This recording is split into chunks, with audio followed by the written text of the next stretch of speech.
Why do we suffer? It feels like a lifetime since I've begun to do battle with this question. What are we doing here in this plane of existence to go through what at times can feel like endless suffering?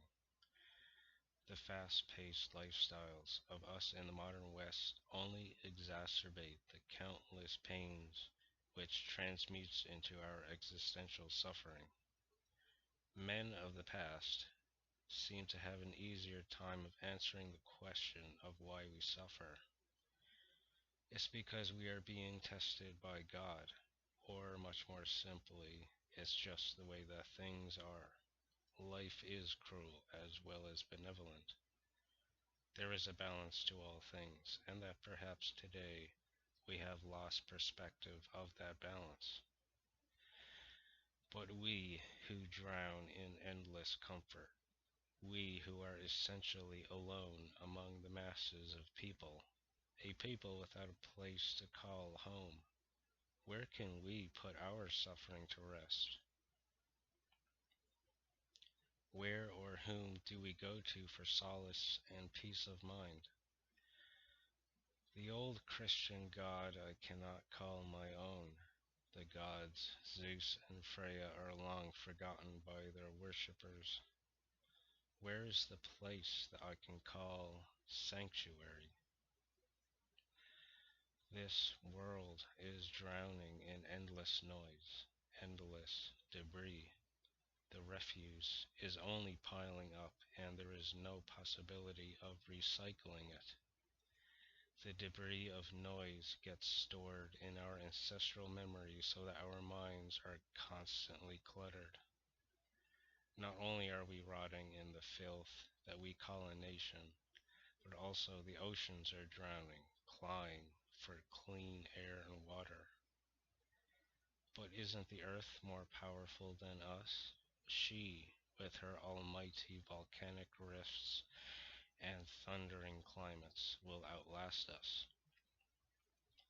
Our final breath will be her salvation and release from a plague. Fire burns away dead flesh and refuse. What we need is a cleansing fire of the mind and heart. What is this plague, this suffering? Why do we scour resources only to end up killing ourselves? Why do we want to suffer? Why was I born into this life?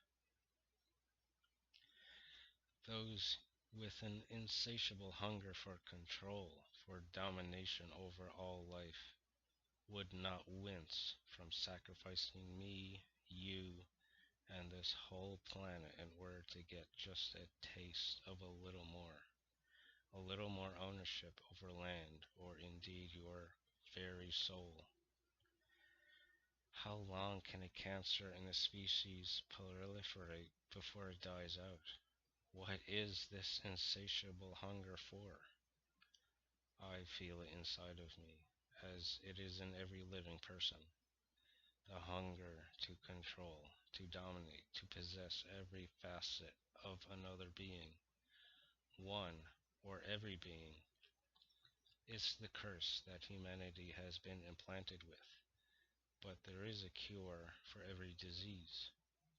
In this case, death is not a cure, because it is a pathology of the mind, of our very own DNA. It can only be uprooted from the inside out.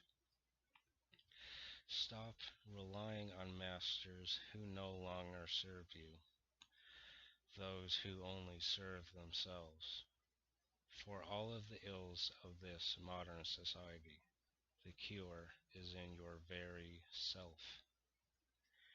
To speak candidly, why does it feel so hard today to just belong? To belong to a people, a family, a tribe? We are compelled by powerful forces in society to feel guilty about ourselves. Guilt has a real and important purpose in life, and this is why the guilt tactics enforced onto us work so well. Any reasonable person feels guilty for something wrong they have done to someone, to an innocent life form. but those without a sense of guilt. Those who do not feel like how we feel are the very ones who shame us for our existence. Do not take on this sense of shame, this doubt that you were born wrong, that you are inherently guilty for the sins of your father. Don't waste your life wrapped up in cobwebs of the past. The past is written in stone and already forgotten. The future is a foggy mirror of the present. Only right now can you make a decision to act in your own interest and for the interest of the good. Waiting for tomorrow to act is like saying you will wait to water your crops tomorrow. It will be too late. The dirt will dry up and the seeds will die. By putting it off for tomorrow, you are telling yourself that it is not important. You are implicitly telling yourself that you cannot handle it. But the seeds won't die if you give them active attention. You will have a healthy bounty only if you choose right now to act. Every moment you enact your will unto the world. Your every action speaks, no matter if you say no words. The action speaks of your intent, the very heart of your being. We suffer to find ourselves. We suffer to grow in love.